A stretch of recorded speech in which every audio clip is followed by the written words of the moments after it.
মুহূর্তে আছি ভাঙড়ের যে পাঁচগাছিয়া, সেই পাঁচগাছিয়া যে ক্যাপে আছি। তো দেখতে পাচ্ছ এই যে আমার মেয়ে। হ্যাঁ না, তাহলে কি খাবে? অর্ডার করেছো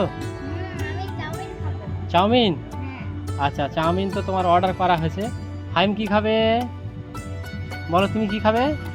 ক্যাফেটা বেশ দারুণ দেখতে পাচ্ছি, একদম ভাঙড় যে ব্রিজের নিচ দিয়ে চলে আসছে এই যে রোডটা চলে আসছে, আর এই রোডের পাশেই এই যে ক্যাফে।